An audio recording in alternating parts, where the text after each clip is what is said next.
మాంసంలో హలాల్ మరియు హరాం అంటే ఏమిటి? బక్రీద్ రోజున కుర్బానీ చేస్తాం, మనం తీసుకోవాల్సిన జాగ్రత్తలు ఏమిటి? మిగతా రోజుల్లో మనం ఎప్పుడైతే చికెన్ లేదా మటన్ కొనడానికి వెళ్తున్న సమయంలో హలాల్ మరియు హరాంకి తేడా మనకి ఎలా అర్థమవుతుందో ఈరోజు స్పష్టంగా మనం తెలుసుకుందాం. సోదరులరా, సోదరిమల్లారా, షార్ట్ కట్ గా సింపుల్ గా తెలియజేస్తాను. హలాల్ అంటే దాన్ని మనం తినాలి, ఇది మనందరికీ తెలుసు. హరాం అంటే వాటితో మనం దూరంగా ఉండాలి.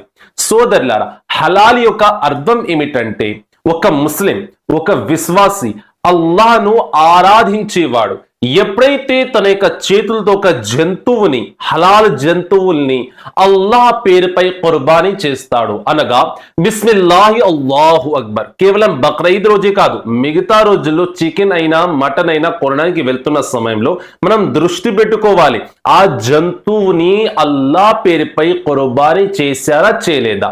దీనినే హలాల్ అని అంటాం. అల్లాహ్ పై ఈ యొక్క జంతువుని నేను కుర్బానీ చేస్తున్నానని ఒక విశ్వాసి ఎప్పుడైతే తన యొక్క చేతులతో కుర్బానీ చేస్తాడో అప్పుడు మాత్రమే అది హలాల్ అవుతుంది. లేదంటే వేరే వాళ్ళు ఎవరైనా కుర్బానీ చేసినట్లయితే, లేదంటే దాని మెడ తీసినట్లయితే, తన చేతులతో దానిని 2 ముక్కలు చేసినట్లయితే అది హరాం అవుతుంది. వాటిని ఒక ముస్లిం ఎప్పుడు కూడా తినరాదు. మనం రెస్టారెంట్స్ కి వెళ్తా ఉంటాం, ఆ సమయంలో మనకి అర్థం కాదు ఏది హలాల్ ఏది హరాం. ఆ సమయంలో మనం దృష్టి పెట్టాలి, ఇక్కడ వండింది ఎవరు, ఇక్కడ చెఫ్ ఎవరు, వారిని పిలిపించి మనం అడగాలి ఇది మాంసం హలాలా లేదా హరామా. అతడి దగ్గర కన్ఫర్మేషన్ లేకపోతే ఆ మాంసాన్ని మీరు దయచేసి తినకండి. అక్కడ మీరు వెజ్ తినండి కానీ నాన్ వెజ్ తినకండి. సోదరులారా, దీన్ని దృష్టిలో పెట్టుకోండి. ఎందుకంటే హరాం మాంసం తిన్నవారు అల్లాహు అక్బర్, చాలా పాపము చేసిన వారు. ఆ యొక్క జంతువు అల్లాహ్ పేరుపై కుర్బానీ అయ్యి ఉండాల్సిందే, అప్పుడు మాత్రమే మీరు మాంసం తినగలరు. లేదంటే మాంసం తినడం హరాం హరాం హరాం. దీన్ని దృష్టిలో పెట్టుకోండి. మరో ముఖ్యమైన విషయం, ఇప్పుడు కుర్బానీ వస్తుంది బక్రీద్ నాడు.